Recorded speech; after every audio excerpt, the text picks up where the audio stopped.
नमस्कार, मैं एल के गौतम एडवोकेट आपका स्वागत करता हूं। चेक बाउंस के मामलों में समझौता धारा 147 एनआई एक्ट का प्रावधान मैं आपके सामने रख रहा हूं।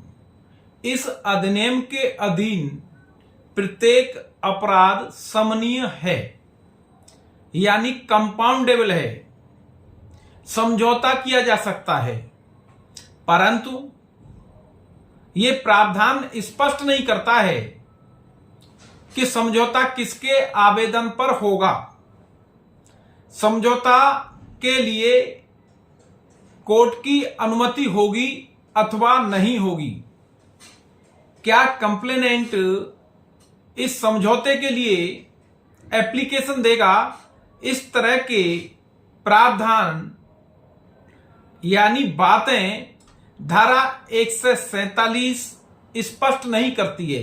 जब ये बातें स्पष्ट नहीं होंगी तब पक्षकारों के साथ बहुत सारे प्रश्न पैदा होंगे और एक असमंजस की स्थिति बनेगी। चेक बाउंस के ज्यादातर मामले समझौता से निपटाए जाते हैं अथवा समझौता करके निपटाए जा रहे हैं, परंतु देरी से समझौता करना लोगों की एक आदत बन गई है। अधिकतर लोग ये सोचते हैं कि जब चेक की रकम ही देनी है और समझौता ही करना है तो 2-4-5 साल केस लड़ लें और केस को लड़ते वक्त किसी न किसी तरह अटकाते हैं और 5 साल निकाल देते हैं। वो इन बातों को लेकर खुश होते हैं कि इतने रुपए की ब्याज हमने बचा ली या उतने रुपए की ब्याज हमारी बन गई। यानी कुल मिलाकर एक प्रवृत्ति, एक आदत बन गई है कि समझौता तो करेंगे लेकिन अभी नहीं करेंगे। जो बेईमान लोग होते हैं उन्होंने एक टेंडेंसी बना ली है। इसके पीछे कारण अपराधों का यानी 138 एनआई एक्ट के मामलों का निःशुल्क और आसान समझौता है। इस पर कोई कॉस्ट नहीं लगती है, चाहे देरी कितनी भी हो गई हो। अब इस समझौते के लिए आप ट्रायल कोर्ट में समझौता कर सकते हैं, अपीलेट कोर्ट में समझौता कर सकते हैं, सुप्रीम कोर्ट में जाकर के समझौता कर सकते हैं। आखिर बहुत सारा झमेला बरसों लग गई, लेकिन एक एप्लीकेशन दी कि साहब कंपाउंड कराना चाहते हैं और कंपाउंड कर दिया जाए तो कोर्ट परमिशन दे देती है। ऐसा आज तक चल रहा है और कोर्ट में ये बातें अक्सर आए दिन समझौते के रूप में होती हैं और बिगड़ती हैं और अभियुक्त तो एक लंबा समय खींच जाता है। इससे बड़ी दिक्कतें सामने क्रिमिनल सिस्टम में आ रही हैं।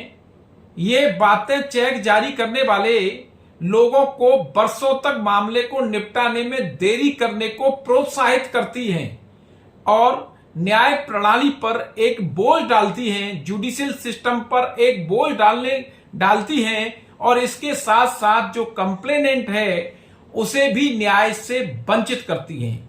तो कंपाउंड कराने के लिए प्रावधान है, लेकिन वो स्पष्ट नहीं करता है, क्लियर नहीं करता है।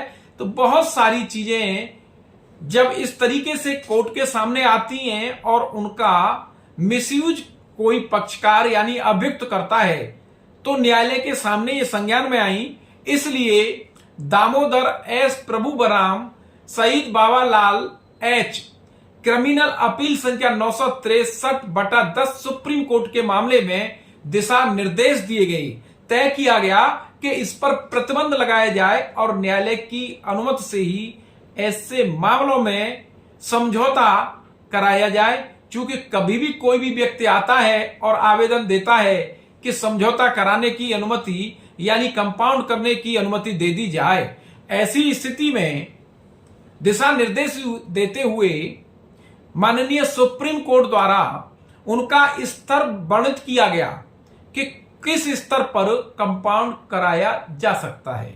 तो पहले नंबर पर अभियुक्त को जो सम्मन जाएगा उसमें ये स्पष्ट होगा, क्लियर होगा कि अभियुक्त ऐसा आवेदन सुनवाई की पहली और दूसरी तारीख पर देता है कि मामले का कंपाउंड कर दिया जाए, समझौता करके खत्म कर दिया जाए, तो ऐसे अभियुक्त को अनुमति दी जाएगी और बिना किसी कॉस्ट के दी जाएगी और मामला खत्म कर दिया जाएगा।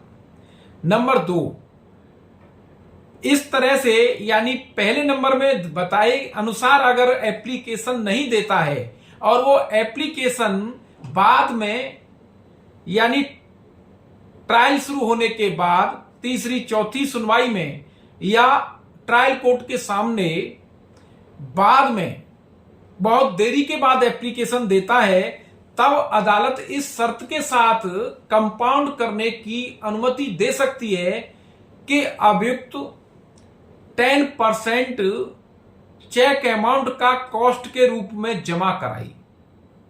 नंबर 3,